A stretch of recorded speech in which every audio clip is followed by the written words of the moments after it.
rahmatullahi wa barakatuhu to all our cherished viewers. Welcome once again to Understanding Islam here on Baina TV.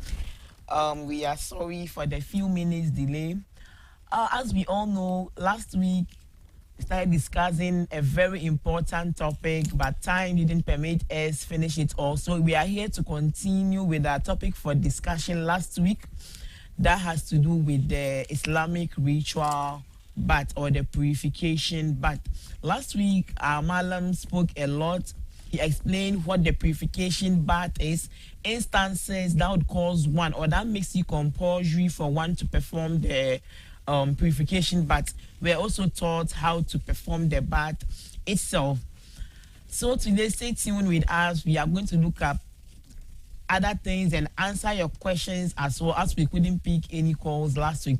So Kalona Mukubaraka, the Shigo wa chicken shiwimu understanding Islam. Makunda ya wuce mu magana da dama da malami na game da wankan salki. Malami nuna mana menene wankan salkin, ababen da ke sa wankan salkin ya zama dole da kuma lokacin da yake zama sunna wato ba dole bane.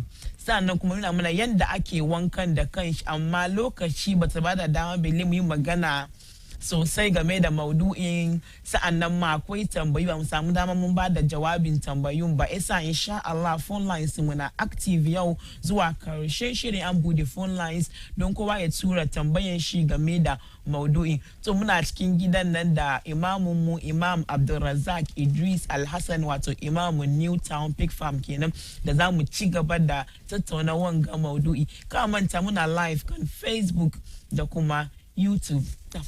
Malam sanda zuwa.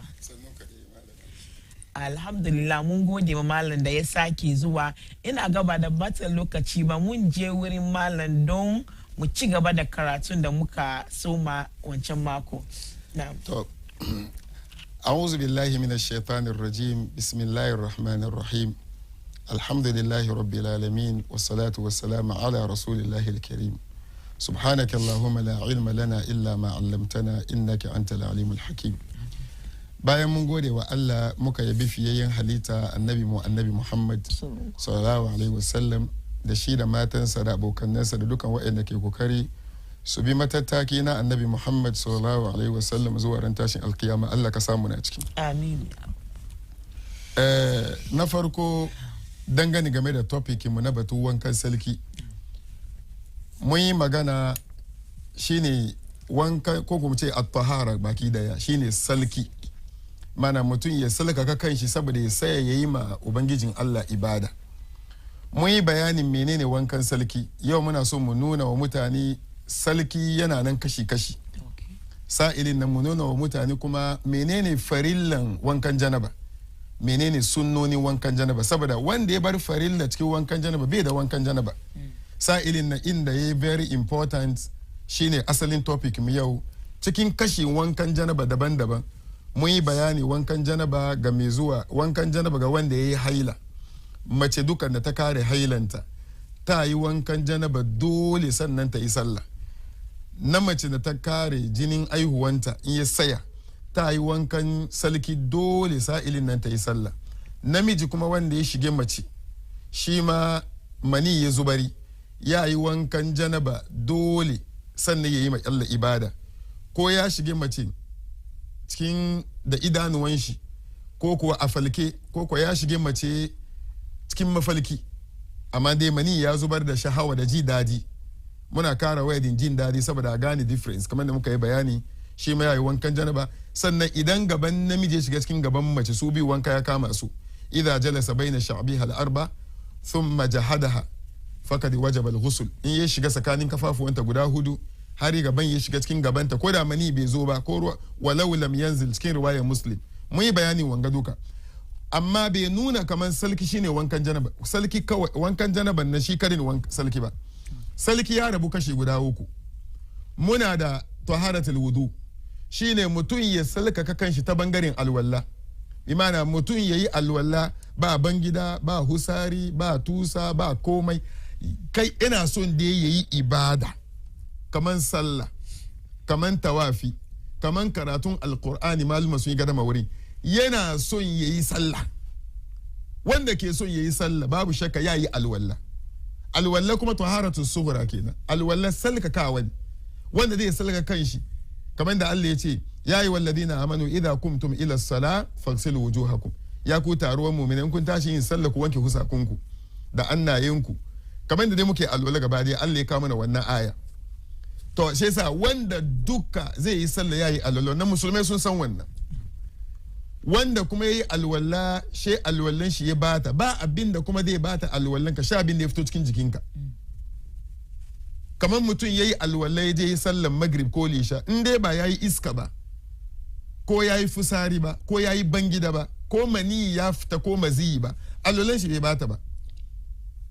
Abin da ya fito ta waje bai bata alwala. Kamar mutum yayi alwala da shi masallaci, she kafan shi ya shiga cikin gota kuma akwai bangida, she ya wanke kafan nan ya je yi sallah.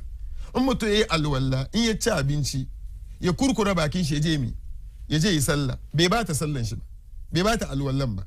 Shi yasa muna da alwala shi masalki ne, sannan muna da babba taharatul kubra, muna da salki babba shine wanda muke topic, shine wankan janaba, wanda mun yi maganin shi mun kuma maimaita yau. Kuma muna da wankan janaba kuma shine kamar da muka yi magana last week ga wanda ba samu sun kalle mu ba. Wankan janaba sauki ne wanda yake yana ba mutane da wahala.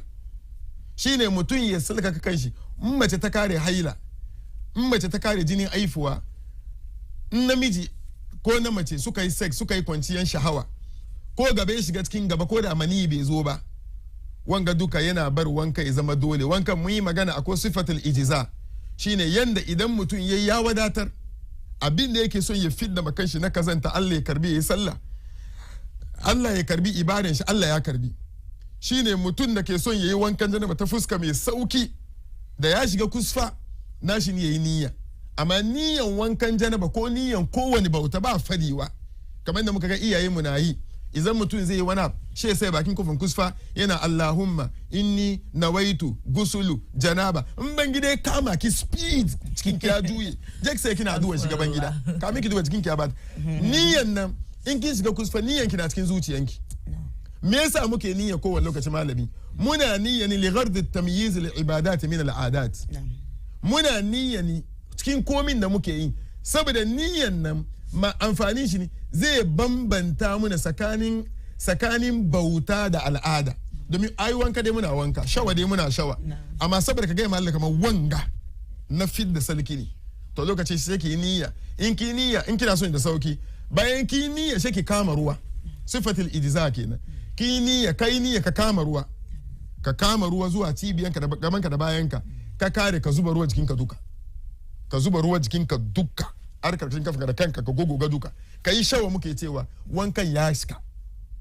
Sannan akwai sifatul kamal, akwai sifan ne ke ya cika wanda manzon Allah yayi kenan. Ki shiga kusfa, ki wanke annunki so uku tukunan, wanda manzon Allah yayi wanke annunka so uku tukunan. Bayan ka wanke annu ka kare shi, ka kama ruwa gabanka da bayanka duka ka wanke gama da sabulu. In dai jinin hailan ko mani ya mashe ya manda yana kama wanke goga gaba da baya da cibiya zuwa gwiwa, ka kare. Yanzu ka fara alwala, annu so uku ko so guda ko so biyu, wani su ba san wannan ba. Kaya kai alwala daya, kaya kai alwala biyu, kaya kai alwala uku. Amma uku ya fi lada, saboda shine manzo Allah ya sunna ni.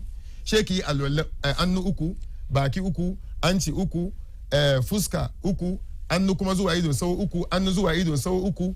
She ki shafa gashi, ki sa kunni, she ki bar kafa.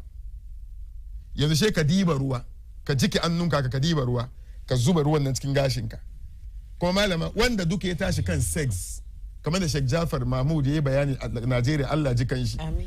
Ya ce ka sa annunka wanda duka ya tashi kan matan shi na shahawa, na mani, ana son me shi ko mace ko namiji, ana son me shi ya sa annun shi cikin ruwan nan, ya diba ruwan ya zuba kan shi, ya sa ya sannan ya goga, yana daga gashi, saboda gashi ya bubbude, saboda lokacin da mani ke fito da shahawan nan gashin ya kulle.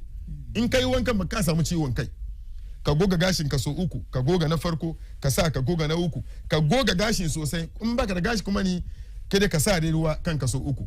In kin kare bayan alwala kenan, kin bar kafa a bari shi, amma an wanka fa ba laifi.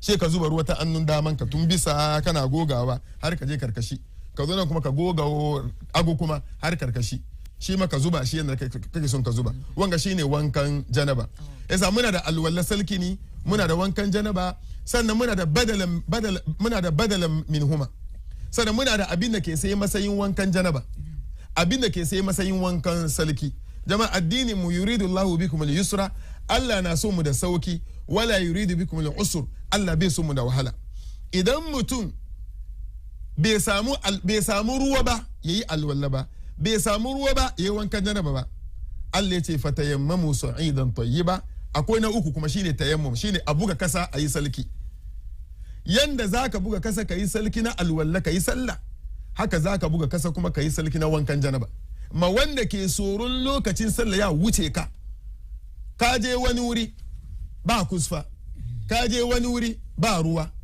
she kai kwana wurin ko masallaci ne ko cikin ofishin she kai mafalki jikin ke bata in kuma ka ce kamin ka dawo gida azafar lasar magrib lisha duka ya wuce ka to ka yi tayammum wurin ka yi sallah in ka zo gida ka yi wankan sarkin ka sallah Allah ya yafe maka malama ana tayammum ne in ba ruwa sannan kuma ana tayammum kuma idza ta'azzara istimalil ma ana tayammum ana buga kasa isa masayin alwala in dai mutum na da akwai ruwa amma me shi bai da lafiyan da ruwa zai yi taba kamar cikin pos ya sami mutum ko an dore ma mutum POP hospital ko bandage mai girma dokta ya bar me shi ya san kaman ba in dai ruwa ya taba naman ka ciwon bai wuce da sauri magani ya ta share shi to lokacin kin kai ki yi alwallan kasa ko me shi na kwance kan gadon ciwo hospital in mankani kun diba kasa da parenti ko ku doki dusi ba kasa kade ba ku doki dusin da ya fito cikin kasa ba kaman block da cement ba dusin da ya fito cikin kasa ko ku diba kasa kusa cikin kanshi ku je ku aje mai ciwo kusa da gadonta hospital malam tun da dai mun kawo mu nuna yake yin gaba daya yanda ake yin ni shine mi wayanda ke kallon mu ba wayanda ke jin mu audio ba wayanda ke kallon mu yanda ake yin allulan kasa mu ce kaman an kama mutum kasan an aje sai ka doki hannunka hakan ga ubangijin mu Allah ya ce fatayammamu sa'idan tayyiba famsahu biwujuhikum wa aydikum wani riwaya yace biwujuhikum wa aydikum min ka doki hannunki haka ki buga kasan ki buga kan kasan cikin kanshi ki buga haka sheki haka ki fura saboda duwatsu guda ke suke fita wani riwaya ya ce ayi haka amma wani ya tabbata shi na fura saboda duwatsu manya ke cikin su fita in sun fita Allah ce famsahu bi sheki haka sheki shafa fuska haka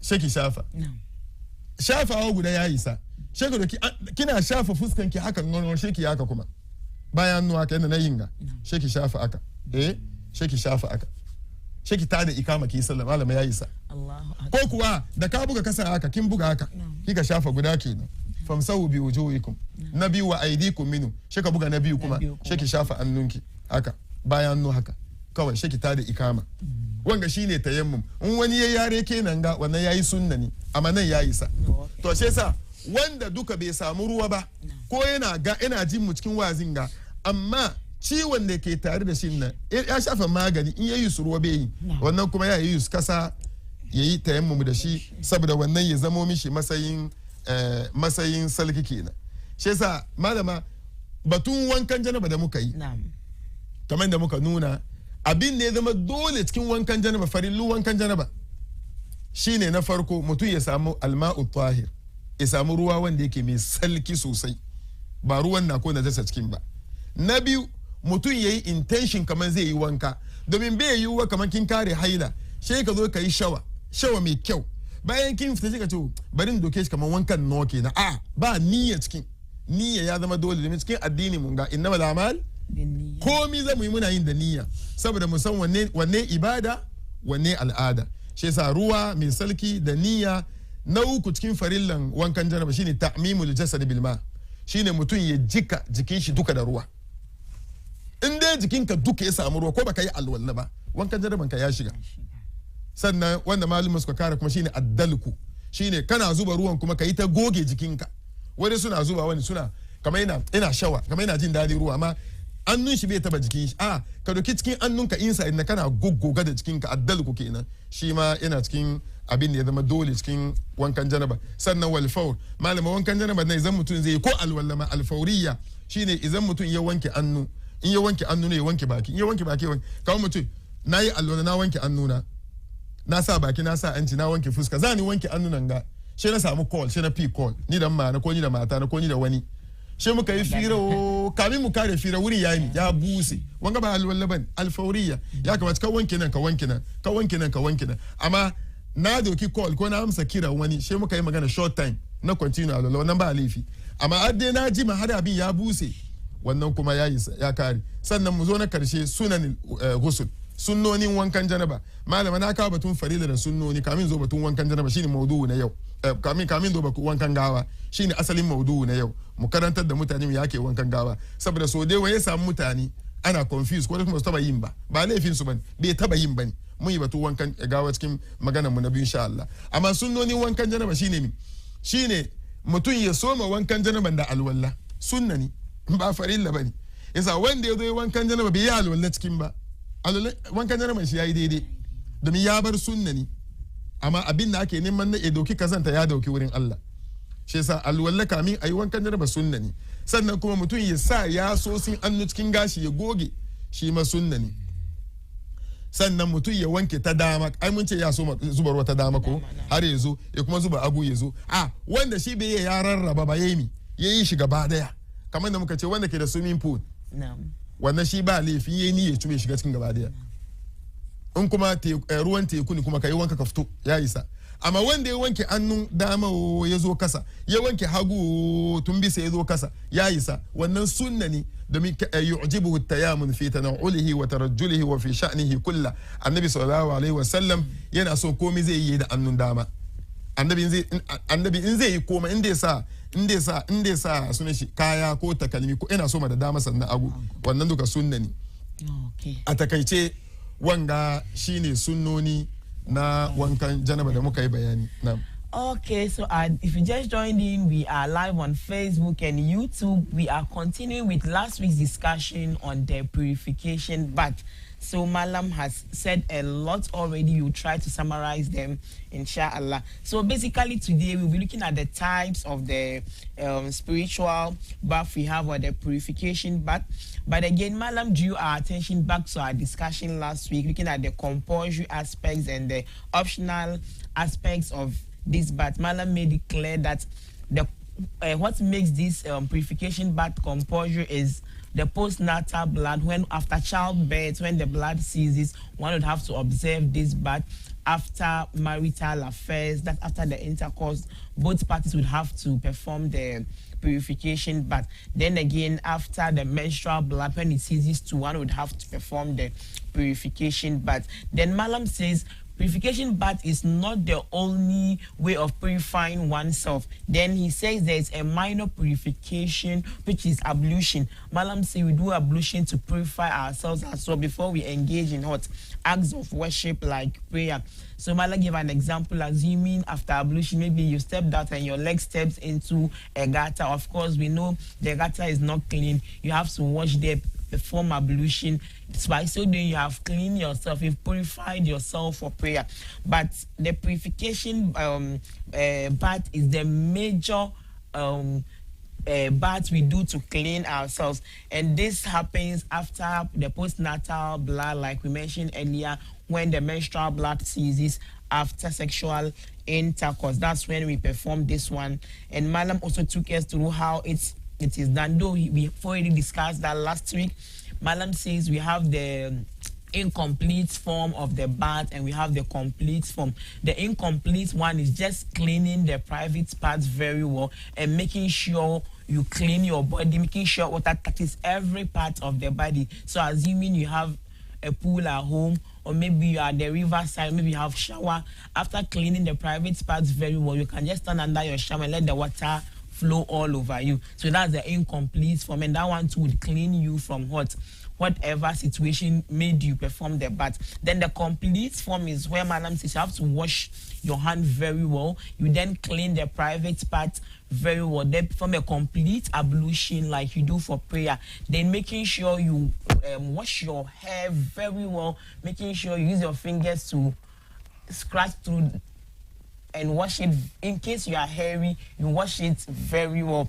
If you are not hairy, you still have to use your fingers in there, so you wash it well. Then you come back to washing of your body, where you either divide your body into 2 equal parts, washing the right part very well, then to the left part, or you wash the whole body very well. So basically, that is it for the complete form of the bath. Then again, Malam says there is a third form of this purification, which is the tayammum.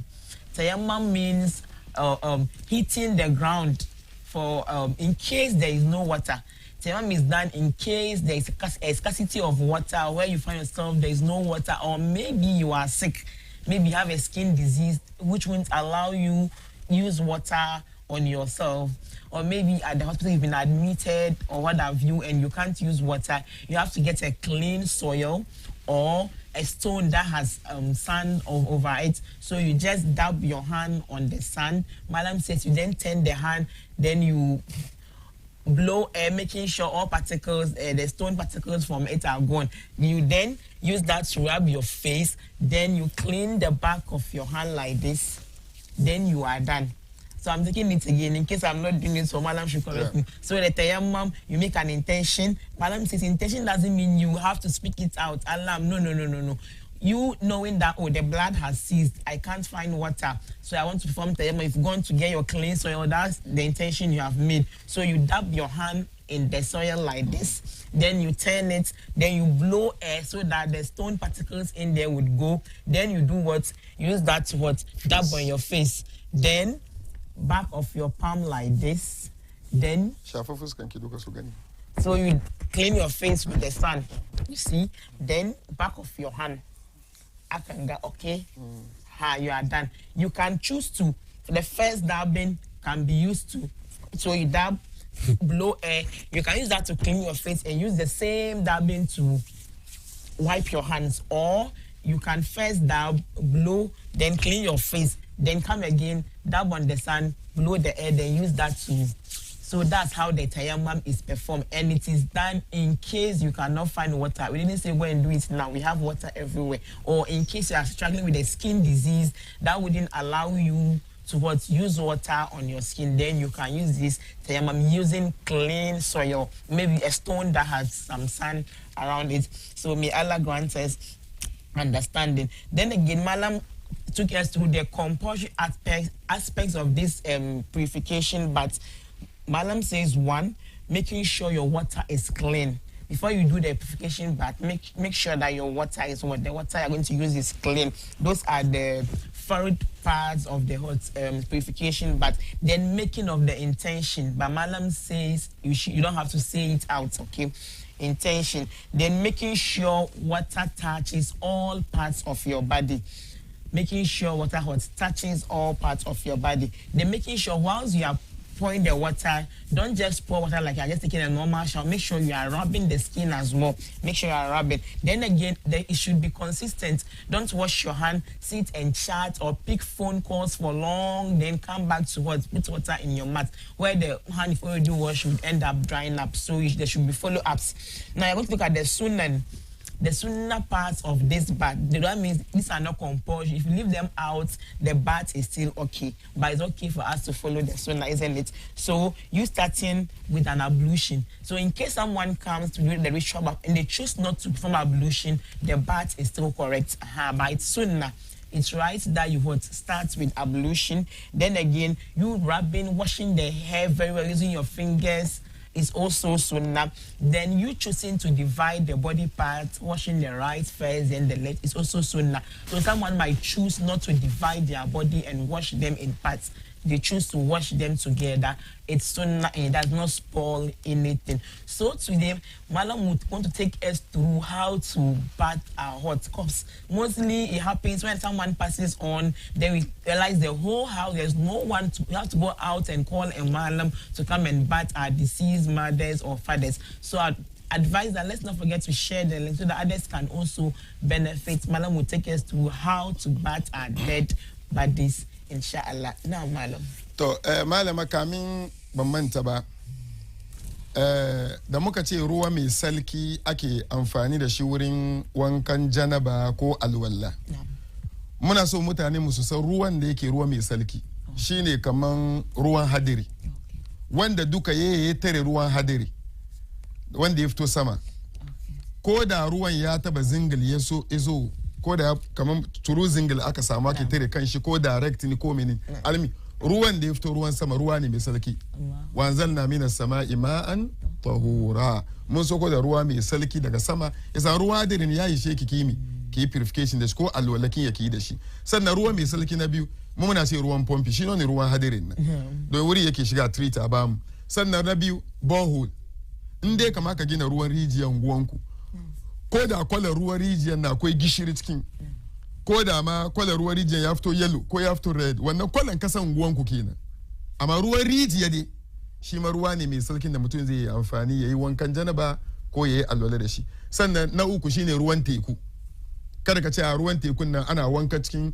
ana shashanci cikin ana bangida cikin ruwan teku shi ko ya yake bai rika kazanta annabi ya ce tahurun ma'uhu hillun maitatuhu abinda duke zama ruwa na teku manzo Allah ya ce za ku yi alwala ko ku yi wankan salki da shi sannan abinda kuma ya mutu cikin teku ko in kifi ya mutu ya fito waje ko da ya mutu 2 days in dai bai bata ba ba shi an yanka ba shi yasa wanga sune ruwan da ake amfani da shi malamin mu je a takaice mu yi batun wankan janaba muka ce wankan janaban nan shi no mutane na tambayan kan phone da muka yi program kamar na difference tsakanin wankan na mace da namiji wankan janaba guda ne shine wankan janaban namiji shine wankan janaban na mace shine wankan idi ka yi wankan janaba ka je idi sunnani ka samu lada ka yi wankan janaba ka je jumma sunnani ka yi wankan janaba ka tashi kan matanka na shahawa dole ni ka yi wankan janaba in ka yi mafarkin shahawa dole ni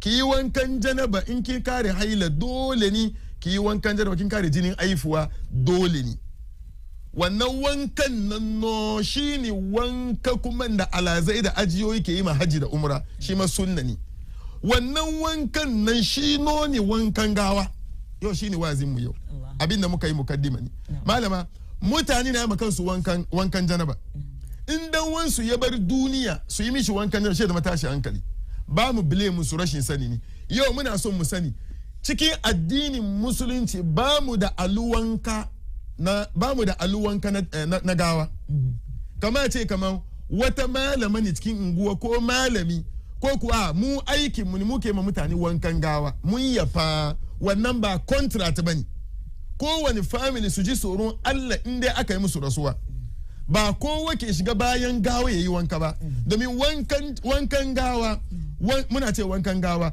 a yi ma mamaci wanka fardu kifaya ne wanda idza kama bihi ba'dun sakata anil akharin inda kaman family ne mu duka shi aka yi rasuwa gawan na kwance ba ranan da yake neman rufasir kamar wannan rana in gawan nan na kwance dole ni malama dole ni wannan gawan nan wayanda da su yi mishi wankan nan ya zama da su ne waɗanda yake mafi kusanta da gawan amma da sharati su zama da suna da amana na farko suna da ilimin wankan gawan sun yayi na biyu ya za su samu ilimi su ba su yi karatu ba shi da mu gana muku cikin bayyana TV yau nan insha Allah mu yi kuskure ba da kamata mu kawo wani mu kashe shi mu yi da shi mun samu rana mu yi wannan mu yi kuma misali kafani ko waye gani na farko mu yi da baki yau amma muna so a yi gyara in an yi rasuwa ka gan masoya kowa ya shigo bayan gawa ana nuna soyayya da damu ba laifi yana da kyau amma in ya kai wurin wanka ya kamata da su sufta a bar mafi kusanci sosai kamar yaran cikin shi na nan yaran cikin shi na kamar su 15 ne to dole ne a rage wade su a samu kaman 5 malama a ce wai kaman penin gana ni da ki ne she mu ce littafin gani da ki namu ne sai da mu doki littafin na mu duka namu ne she mu duka mu kama mu doki ai muna dariya yi ai na doki mun doki kenan ko dai baka ba to she sa in dai ma yaran na da yawa ma ne an neme kaman 5 in me shi bai da jiki su zo su yi wanka malama haramun ni laifi ne kuma bai yin mani sam a ce mace ta shiga bayan babanta ta yi ma baban wankan gawa haramun ne mace ta shiga bayan babanta domin su ma ta zalla ka haife kuma babanta kenan sai ta shiga ta yi ma babanta wanka haramun ne na gawa ko kuwa a ce wai kamar mu maza zallan mu ta haife mu ba ta da mace sai mu shiga mu wanka haramun ne kuma baka da hanya haramun ne namiji bai ma mace wanka na mace ba ta yi ma mijinta wanka namiji bai yi ma mace wanka ko mankani ko wani ne mace kuma ba ta yi ma namiji wankan babanta ne wanda wanka ke tsakanin ku shine mata da miji jama'a ku ji da kyau iyaye wanda duka ke da yaro she yaro na ya samu kamar 8 years ya balaga zai fara samun alamun balaga ko mu ce 9-10 years akwai alaman balaga cikin shi na gashi ko alaman mace ko bata fara haila ba sai kai ni baban yariyan in kai ma yariyan ka wankan da ke ka haifi kana da laifi wurin Allah kima mace ni kima ni shediyanki yayi girma ya samu kamar 10 years yaro ya fara nuna alaman girma jikin shi she kika yi ma diyan cikin ki wanka kina da laifi baki da hanya ki mishi wanka ko yana da rai ko ya mutu baki da hanya ki ma yaron ki ne balaga wanka ki ma yaron nan wanka ki kama mai ruwa kai ma ka tanye yariyan nan ka kama mata ruwa lokacin take yaran ta kanta in malumu suka ce ta fita cikin 5 years 6 years ba ka iya kai mata wanka domin akwai alaman balaga jikinta haramun ne belle man ta girma wanda aka ba su dama su yi ma juna wanka ko da cikin rai da bayan mutuwa su ne mata da miji kamar da sayyidina Ali radiyallahu anhu yayi mana na Fatimatu Zahra diyan annabi mace wanka ai dama na ga ya muku ce auren da ba wanka tare auren nan bombu ne wanda duka ke ji na yayi aure shi da matan shi ba su taba wanka kusfa guda ba funtu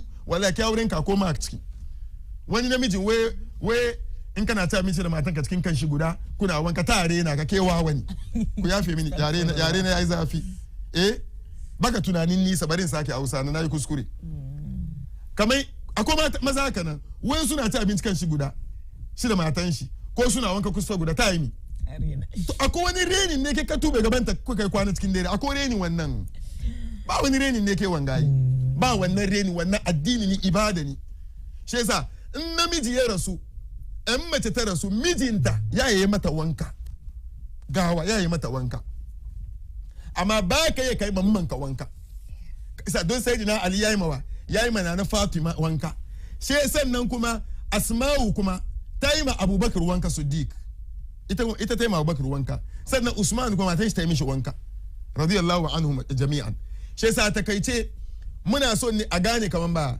in dai mamman ku ya rasu sai aka aje gawan za yi wanka mamman ka ni amma fita waje ba kai ka sai wurin nan kaga sai ma samu wurin saboda ranar rufa asirin ta kenan ka gani funtun man ka laifin shi yafi funtun wani daban ko dai baka ba sahabi yace ni dan ma nake daki ni ke mata hidima in dan shiga bayan ta ni ma na yi sallama annabi ce kai da ka gan funtun ta yace subhanallah bele ma bayan ranta shi za jama'a idan mutum ya bar duniya ana nema rufa mishi asiri zamanin ga magana na da yawa kai wasa wani ya shiga da phone bayan gawan babanka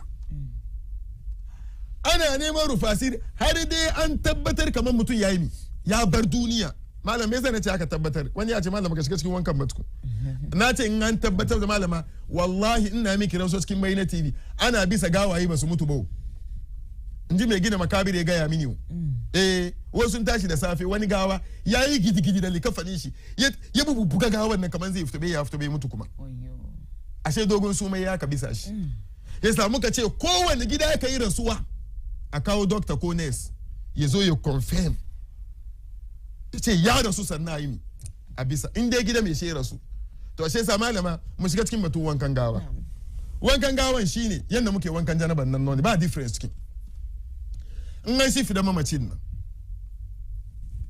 na farko a neme zani ko tawul mai girma a rufe kan cinyansa tun kan tumminsa zuwa gwiwansa a rufe in dai mai shi ya sa riga ko da wando ko trouser ba daidai ba ne a zama da gawa a daga annun gawa a cire riga a ja wando kuna ba gawa wahala ko ku yi haka nan ka ku ya kan malama komin sadar rigan na neme scissors she da in ya cire wan shi ai very easy malama ko ba yanka ba an ja ya fita easy saboda riga yanda riga amma in dai rigan na ta sa ko rigan na ya sa nan yanda rigan yake ya she a doki scissors a yayanka ai bare ta gefe a ba a ja a rufe mai shi zan kan kirjin shi wanda duka yayi magawa wanka ko babanka ni kai mishi wanka ko man kirki kai mata wankan gawa she idonki ya gan gabanta wallahi ladanki duka ya wuce she dai kan kuskure ana yi magawa wanka a kare ba gan gaban shi ba wanga shine wankan gawa shi da mu nuna ya ake yi yanda ake yi shine an rufe magawan nan zani kan kirjin shi bayan an tube jikin shi duka she ayi kaman an daga bayan gawa mutane kaman 5 ko 6 ya yi sa wannan zuba ruwa wannan wankewa 2 ko 3 suna juye muku bayan je gawan nan an ai kaman za a daga bayan gawan kaman zai zauna bai zauna ba sai ana danna kan tumbin shi kadan ba ma su da karfi a dan kaman ana tattabawa saboda in akwai wani sauran bangida ko iska ko fusari ya fita kamin a kama ruwa kenan amma masu kadan in an masu an kare malama wanda zai yi wankan nan mutum guda kare ko iki ka zaki mamman ki wanka ko sistan ki wanka in me shi bai da yaran mata sha nemo yaran yan wayenta amma suna da ilimi suna da amana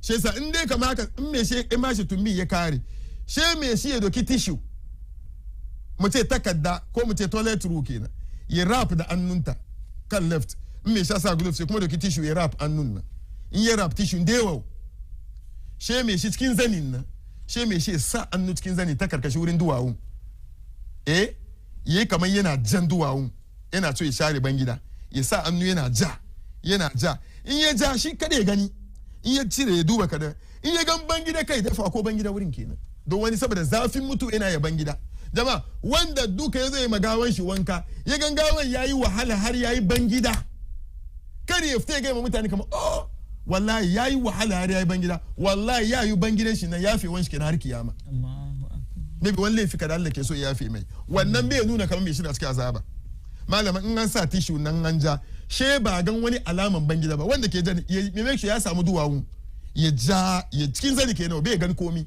yana jan ni amma ya gan kaman ba ya ja kaman so biyu ya ga kaman takadan fari na wani ba komai da gawan bai da problem she ya cire tissue na yimi ya saka cikin roba mai wankan gawa na son babban roba na kusa da kai kaman na tuma kan wankan nan kami a soma an mix ruwa guda 3 ni malama an mix faksiluhu bima wa sidr faksiluhu bima'in wa sidr wa kafur shine an mix ruwan farko cikin bucket an aje fari ruwan da ba sa komi ciki sha aje ruwa na biyu a sa sidir ciki sidirin nan malama muna kiran shi ina nan kaman kuka ana sadda shi koyina yanzu koyina ana sayarwa alhamdulillah shi a mix cikin ruwan nan ya kaman kuka ni ko lalle ake yake ruwa na 3 sha addada ka kanfa yayi gari a zuba cikin ruwa 3 yasa ruwa 3 za a aje gaba da ya takaice sha samu ruwa daban kuma na fudu kenan shi na kama ruwa kenan ba shi cikin wannan yasa malama ruwan na fudun nan shi da mu kama ruwa da shi yanzu bayan an ja tumbin gawan ba samu komai ko she a cire takarda sa cikin roba yanzu she a diba ruwa a juye da mai shi kadan haka kan gefen shi she ka sa annunka cikin zanin nan ana zuba maka ruwa kana kama mai ruwa ta gaban shi ka wanke gaban a sa ma ruwa kuma ka ja ta bayan ka kama ruwa ta duwawun in ka kama ruwa ka wanke ta cibiyan shi duka ana kallon ka amma zani ya rufe masu jiyewa na jiyewa kana kama ruwa malama bayan kin kama ruwan kin kare yanzu an kare ruwan yanzu sai a kawo farin ruwa wanda ba komai ciki yanzu za a fara mai wanka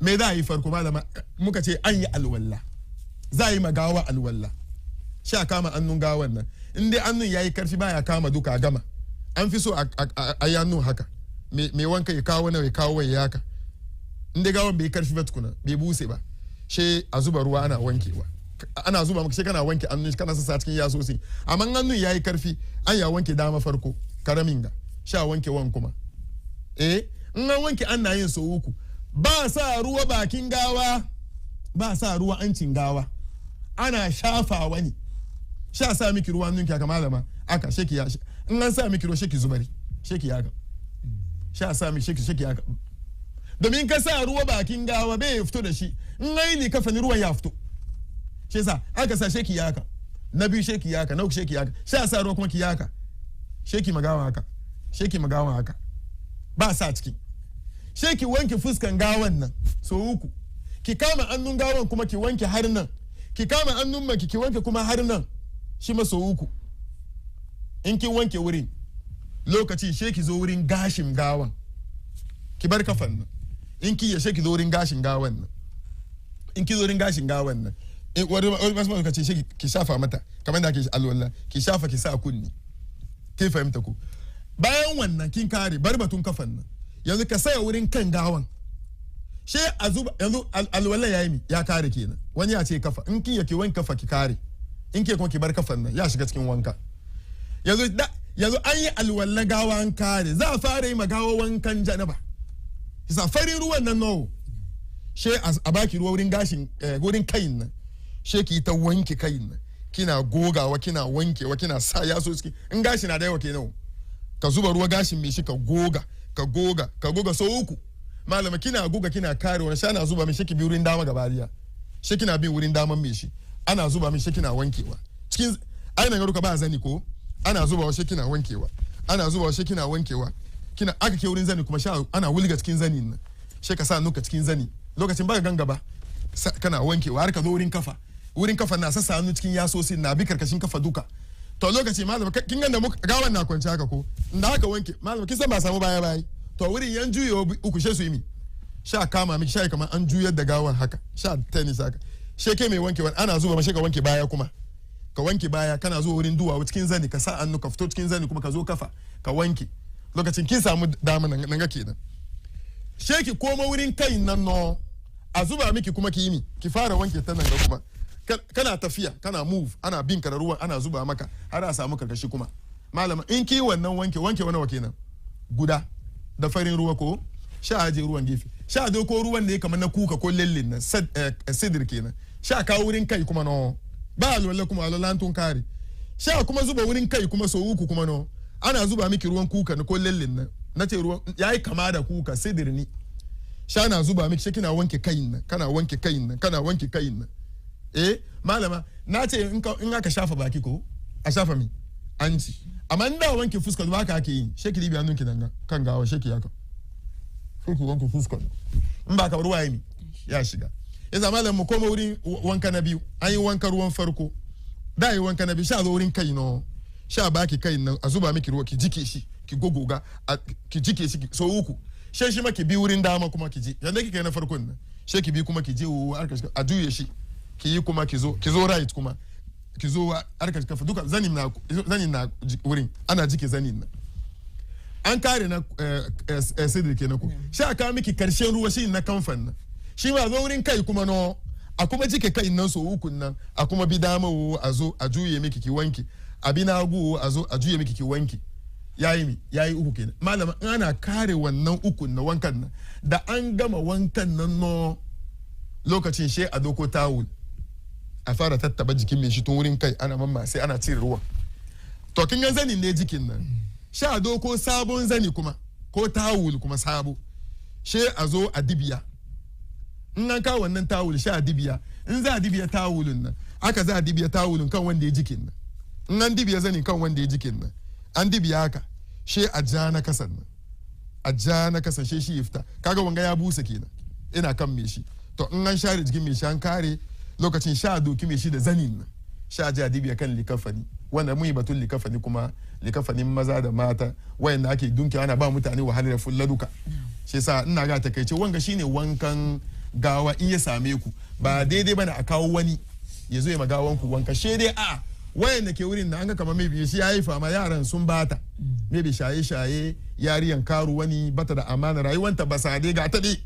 to lokacin sha kwace gawan annunta mantani ba sha barta waje sha kawo masu amana cikin family ko masu amana cikin mutanen unguwa wanda suke tsoron Allah zai shiga bayan gawan nan an je da gawa an ja samu gawa daga kwalibu aka ba mu gawan nan diyan mamaci ya shiga bayan gawa zai je baban shi wanka malama mun saya malumma mu an gaji samarin ga bai fito kama awa biyu shi wani ce a me ke faruwa ne inda aka buga wurin wanka ya fito aka ce a yanzu ba ku kare ba wallahi malam ku yafi ban yin bawo aka malami takaici malami cire jallabiyan shi abadan shi ya shiga dai tanye shi yasa in dai kamar yaron me shaye-shaye ne yayi baban shi wanka zai fadi wannan amma komi iliminki dole ne ki kwarantar da family nan su yi wannan wankan gawa amma dai da mana kamar malamin na da amana ko wanga ya taimaka musu amma an fi so na jinin ka yayi saboda ranar rufa asiri kenan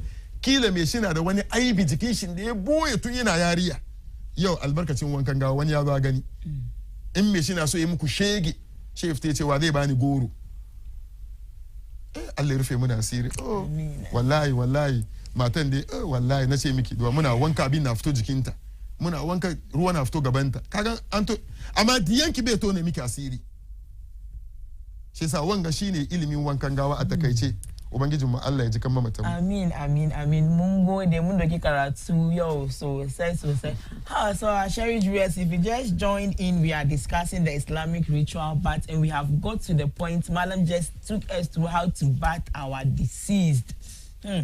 How to bath our. So before that, Malam, we've mentioned using of clean water. So Malam wants to clarify what clean water is. Malam says rainwater is clean. Okay, water that comes from Allah. The rainwater is clean, even if it has to pass through your zingle before it falls in the bowl. Provided the bowl is not dirty, the water is clean. It can be used for ablution and other purification. But then water from the well, then water from the sea. All these are classified as pure waters for ritual bath.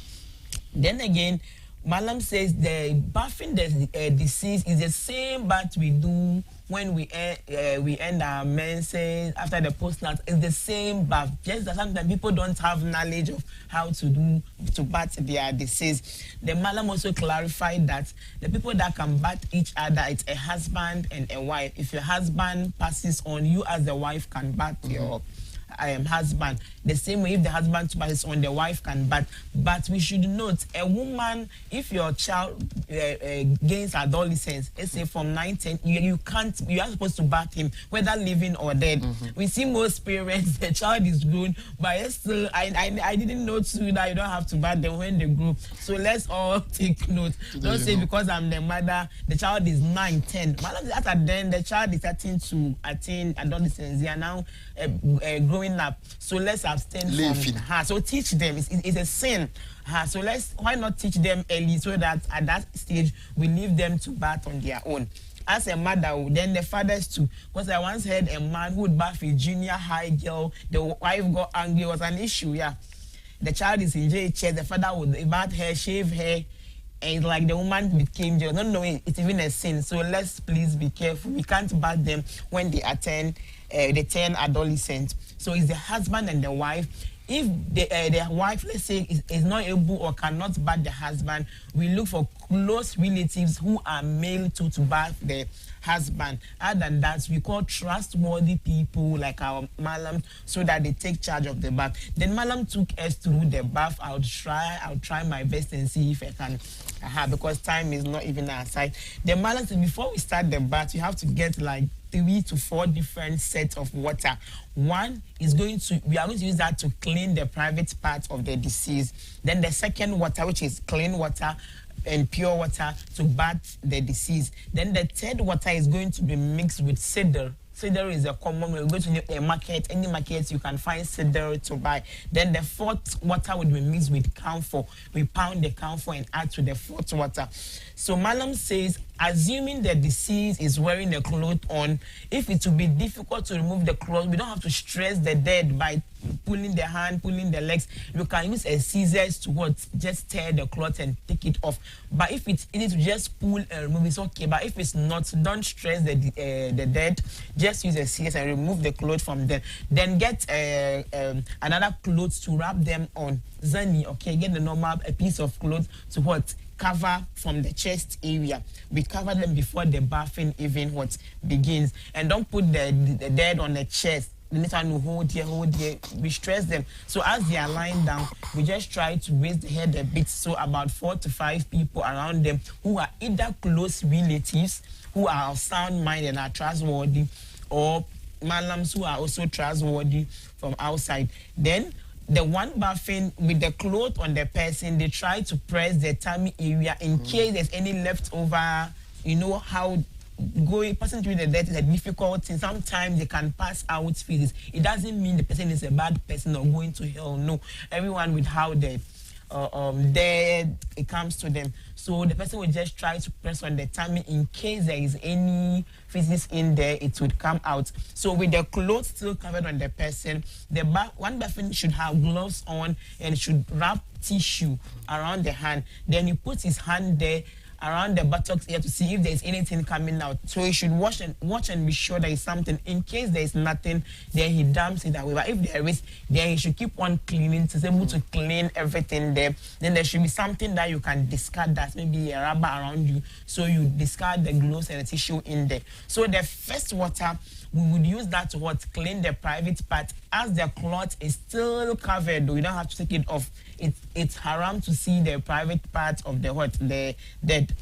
So you put your hand there, as are there pouring water, then you wash the private part very well. So Malam says after washing of the private part, then we now start with the clean water beside the second one to perform ablution for the deceased like we do. But we should take note, the ablution, if the hands have not hardened yet, maybe the dead is fresh, we can put the hands together like this and wash the hand. But in case it has been there for a while, so the body has hardened, you can wash only the right hand first, then you come to the left hand too and wash. Then when it gets to the mouth and the nose, we don't put in water there because they can not take in that, it would come out again. So you just, when the water is poured on your hand, you pour it away, then you just touch on their mouth like this, okay? Then when you get the nose too, you do same, you pour away the water and touch their nose. Then, to wash their face, you have to cover the nose and the mouth so that water does not get in there. Then you wash around the face of the deceased. Then you do same in ablution for them. And right arm, then the left arm. When it gets to the head is a bit back, so you wash the hair very well, like we taught in the purification bath. So the hair too is washed very well. In case they are hairy, make sure you put in the finger and rub very well. So by so doing, the water will be poured from the right side so that you rub the dead a bit. You don't stress them, please. You wash it down a bit. So the back too would be turned a bit with the clothes still on. Don't remove the clothes, please. Then you wash them. Then you come to the left side too with the clothes still on. Then the left side too, someone will be there pouring water, then you'll be washing. Even when it comes to the lower part, the clothes will still be on, water will be poured. Your hands will only be there, then you'll be doing the cleaning. Others will be there turning the dead for you to wash. So you are done with the first clean water. Then we come to water of the one mixed with cedar. The same process, but no ablution again. Okay, so the same process with the water of the cedar. Start with the hair, making sure you wash the hair very well using your fingers in. Then water is poured to the right side. Then you wash, still with the clothes on, your hands are inside doing the rubbing. Then we come to the left side too, we do same. Malam says the ablution we can choose to leave the leg out because the bad thing is going to cover the legs. But if we wash too, there's no problem. Then finally, water mixed with camphor, same process, start by washing the hair, making sure water does not enter the mouth or nose. So we wash the hair, then to the right part, this is turned a bit so that we can get access to the back. Then we come to the left and do. So by so doing, Malam says we are done bathing the deceased. Then now we get a clean towel, then dab on the body gently. Then we bring a clean cloth now. We cover that on the wet one, then we pull out the wet one slowly. Then we now raise our dirt and place it on the white calico. But because of time, Madam cannot take us through that today. Our time is fast spent. We have to take some few calls and answer your questions as well. Inshallah, some other time, I'm sure Madam will take us through how to wrap the dead, then what have you. Inshallah, we thank Madam very much for this very educative thing he has taken us through. I don't know if Madam wants to say something or we have some questions here, then the phone calls too. Answer questions saboda lokaci kamin yan calls shigo. Amma akwai abin da muke so mu ja hankalin iyayen mu mata lokacin wani ya zo kaman bai kai shekara ma ba da ya fara wanga. Kowa zai zo wurin rasuwa duka shi sai tulare ya kawo. Wayo. Okay. in an zo a gaishe ana zuwa mu ga wannan ba sai da suka su ya hankuri wannan bai tabbata ba su bar wannan gashi an ce mini wai lokacin mu ya koyi sakamakon ba mu yi mu doki ma phone call shi dai mu amsa tambayoyin da muke da shi kan so abin ga handles mu idan da ya sauri ya tura question shi sannan ga ya so ya samu a bada jawabi in ba haka ba kuma dai to shi some other time. So let's quickly start from last week mun samu wasu tambayoyi mu ansa wadannan then mu duba na yau ma da kashi mana da yawa ba mun su ma da questions last week malam wani ya tambaya kamar shi kamar an yanka kafa an gunta kafa in ya tashi wankan sarki ya zai yi iyakan abin da ya fita cikin jikin mutum na operation wannan wurin ya fita cikin jikin ka kenan shi yasa in dai mai shi na yawan in dai lokacin banejin ya kare kurji ya mutu yanzu mai shi bai da problem yana yi wanka da sabulu ma in zai yi wankan jaraba haka zai yi wankan jaraba kafa gudan shine nashi alwala ma kafa gudan shine nashi kafa na biyu Allah ya doki nauyin wannan Allah ya yafi na'am. Assalamu alaikum. Please, I want to ask Madam how clearly the white fluid is supposed to be before one takes their purification bath. Idan mutum ya kare idan mace ta kare haila ya zata ta gane kamar ta kare haila abin da ake gane kamar mace ta kare haila ya fi ta yi wanka abu biyu ne na farko shine bushewa aljafaf in dai mai shigan kamar wurin ya bushe ta sa pant ta sa pad abin ne ta bashi ya bushe yana gwada maka kamar island time ya kare ko kuwa farin ruwa ne wanda yake fari ba jini bane domin na batun jinin haila wanga farin ruwa ne in shi mai drop mata yana announcement kamar island kiyami ya isa yin ma farin ruwan koji amma point nan ne kamar ta yi wanka ta kare ta yi sallamarance gobe asuba kuma wani abu ya zo inji ummu atiya ta ce nusaiba ta ce wai kunna la nu'addu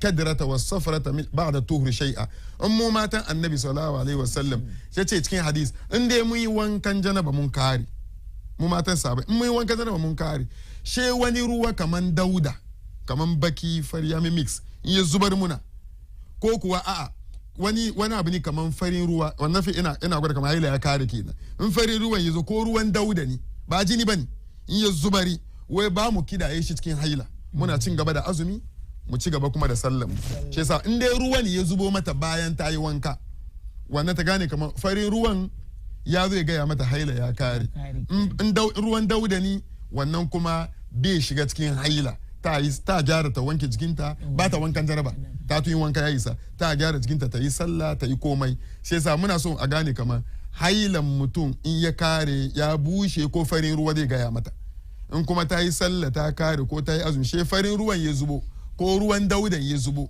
lokacin sha gaya mata kamar tana cikin salki har wa yau ta yi sallah ta kama ruwa kawai ya kare amma dai kamar ta kare haila ta isa jini na cikin mi zuwa lokacin za a tambaye ta jinin haila ke zuwa ko wani jini don ta yi haila ta duba sentin shi da kwalin shi malam jinin haila nan nawa ne ya zo 7 days na mai ya da mutu 12 days kenan sha ce mata ta bar sallah ko 1 month ne jinin haila ne bata sallah ina fata ga wai ke 2 weeks ta ga karyan jinin haila bai da limits amma malam jinin da ke zuwa na ba jinin haila da na sani bane to lokacin ya zama mustahaba kenan shi ta sa pad tana sallah saboda dating ta ya wuce malam sannan wanga kuma wai how long dai ce kanta bayan abin da ta so misala bayan haifuwa how long in mace ta aihu ta gane kamar ta fara sallah ko azumi ko bata farawa in jinin ya stop in jinin ya yanki ta stop kenan shi yasa in ta aifu ni jinin ta yayi 1 week ya kare 2 weeks ya kare 3 weeks ya kare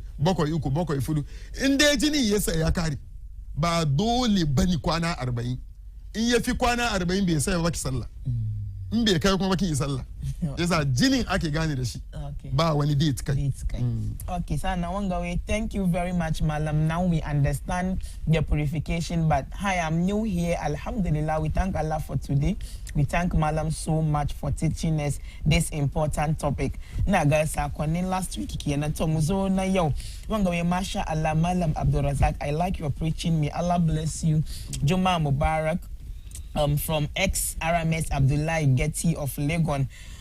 My name is Ridwan Rooney. I pray Allah protect Madam Razak against evils and enemies. Salam Baina TV.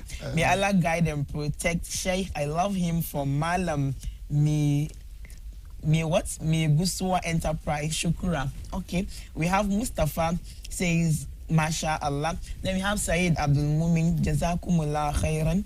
We have Salam, please, what if after Jima'i and no water for Janaba, how can I prepare myself for Salat? Mutum ya tashi kan matan shi she ya zamana kaman yana son yayi sallah. Ba ruwa ni sam. Kuma yayi wasa yace da gida sallah kamar uku ya wuce shi.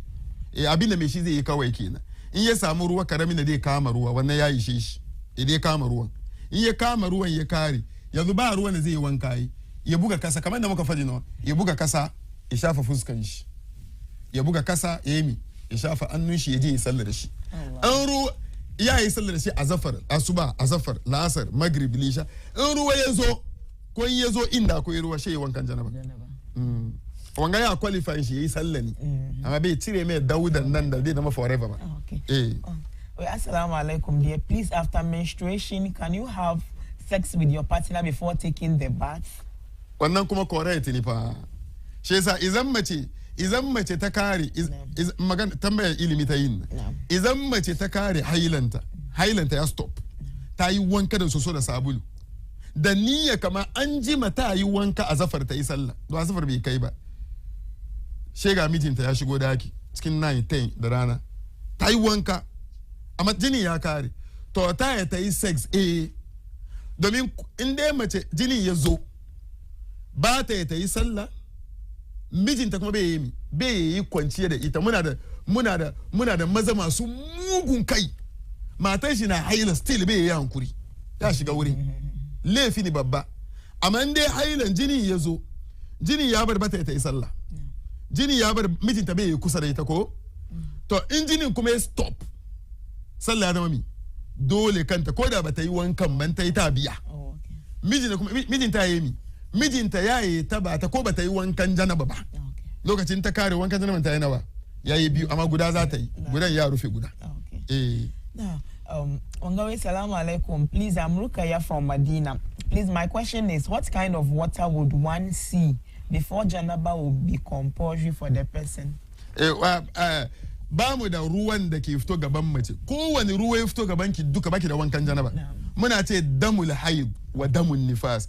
Jinin haila, jinin aifuwa. Ruwa bai sa ki yin sallah. Ruwa bai hana ki yin sallah. Ruwa bai hana ki yin ibada. Yasa in jinin ki ya faso lokacin ya faso kenan. Shede mai ciki.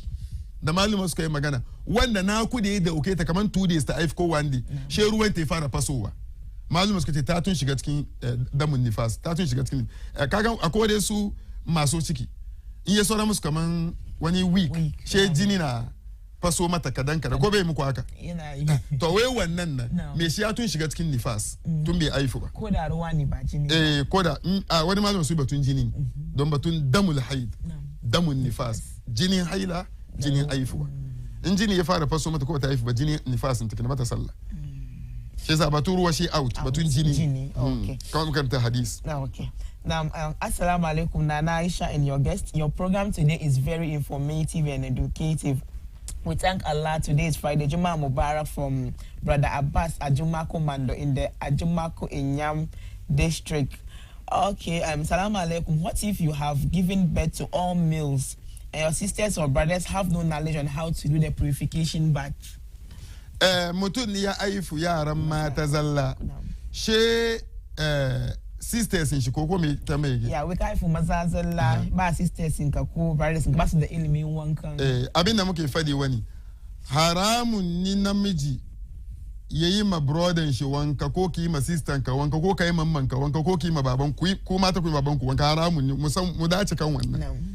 Yanzu wa zai yi wankan in ni ban da yaran maza cikin haifuwa na brother na da yaran maza brother sister na da yaran maza in ba san ba kanin baba na da yaran maza kanin diyan sister baban rafani yayana an da ya samu relative ko dai ba masu cin gado to wuri aka ce wai in ba samu ba fa sha ne min malami ko malami amana yazo yayi wankan nan amma ce wanta kamar ba so yi ba wannan ba magana bane kowa wanda bai yin wankan gawa ba ce mishi zuku wanda bai yi ba ce mishi jahili don bai taba yi ba abin bai taba zuwa cikin laifin shi bai yi ba menin laifin shi to lokacin mu malumma za mu zo ko 5 minutes ne mu yi a titinka sha bar ka shiga ko wallahi kaya kai don kana yi makanka kullum okay wanga we ninche Abdul dan sunna assalamu alaikum wa rahmatullahi to everyone wanga we good morning, I'm Fauzia from Nima. Can I get Malam's number? Number 0244 okay 508132 0244 50 81 32 50 81 32 amma kada call yanzu domin juma'a ya kai zani masallaci. Assalamu alaikum, may Allah bless you all. Before you start the purification bath, can you use soap to bath the deceased? Abiba Muhammad Nima. Excellent. Excellent. In dai zama da kaman gawa na kwance she yana bukatan kaman abin da yanda jikin gawan yayi sentin nan da mi yana bukatan wankan sabulu, wannan an yayi ma mai shi wankan sabulu ba shi cikin wankan gawa. Okay. kamar yadda ni ina tare da janaba kina tare da janaba she da ki aiki ga sent ga asmutun da ki wanka ga ruwan wankan ki da sabulun ki ga buta ko dai she ki wanka da sabulu in kin karshe ki yi wankan janaba idan in dai an yi mamacin wankan sabulu aka gogoga koyi na aka cire komai to ai dama wannan kama ruwan kenan ko dai lokacin ba kama ruwa kuma san da yi wankan sha fara da alwala gaba da isa an yayi haka amma dai mai shi bai bukatan wannan ayi wanka gaba da okay salamu alaikum, please malam, my husband and wife have given birth together and have sex together in bathroom, is it good or not? I'm Habiba from Medina. Kaman ya question saduwa cikin kusfa yana min duba jama'a salamu alaikum, wanda ya aure matan shi in baka ce wangan matan ka ne an biya sadaki ababai biyu ko uku ne haramu tsakaninku. Kaka yi kwana da matan kan tana haila, Allah ya sine maku biyu duka. Kaka yi kwana da matan ka tana cikin jinin aifuwa bladin bai kata ba, Allah ya sine muku. Na biyu kenan ko malama duka ko aya ba lokacin mu karanta ne wa yasalunaka anil mahid kul hiya adha ko aya duka.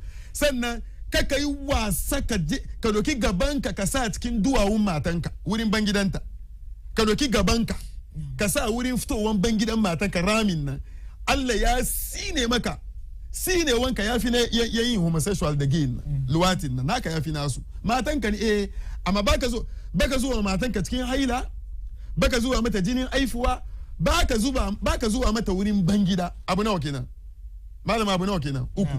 Malama muna son kowai sani duniya, kar wani ya tambaye mu question kuma cikin kusfa cikin kitchen she ka daga kafan matanka, she ta sha gabanka, ka sha gabanta, ka yi mata style, ka yi mata doggy, duka halali ne. Kowane style zaka yi, kaya ka yi cikin kitchen, ka yi cikin hall, ka yi cikin gado, ka yi kasa, ka yi kan kujera, ka yi komi, duka halalin ka ne. Kowane style kuma kuka yi halalin ku ne. Amma kaka yi mistake ka jujjuye matanka ko ya style ka ne, amma kaka yi mistake gaban ke shiga cikin wurin bangidanta. Wani kuna sex ke da matanka in kana duban cikin gabanta idon ka yayi makafun kai girma, Allah ya baka hankuri da kowa yayi makafu cikin nima bele malum a gan makafai halali ni in cikin kusfe doke su yi wannan batun su ne. Please ask malam, in case your hand touch your private part of the deceased whilst bathing after ablution, annunka ya taba gaban dole annunka ya taba ko akwai gloves ko ba gloves dole ya taba wannan dole ne ka kama gaban ka go wanke karkashin duka ka sassa kwanan nan ka goggoga ka wanke wannan amma kaka duba kaka gani kaka gani. Assalamu alaikum, please how do you recite the atahiyatu in prayers? Wannan ba mu doye mu yau mun samu lokacin mu ke don ko mun yanzu sai bake ki kama gaskiya ne. Yasa ga number mu da muka fadi 0244 508132. Ina da video attahiyatu lillah, in me she kira mun bashi ansa ko kuma me she buga cikin phone shi afto mai Arabic and English ya karanta. Ga salamu alaikum, I'm Maimuna from Mamobi. Madam Zaki is doing a great job, but next time kindly bring a female malama to explain and educate us because she's experiencing that. To one can sell kiaiba mata kadeke. Moki teachers kakida. Now okay. Then, salam, Juma Mubarak to you all. Today's topic is very important. We are all enjoying the show, mashallah.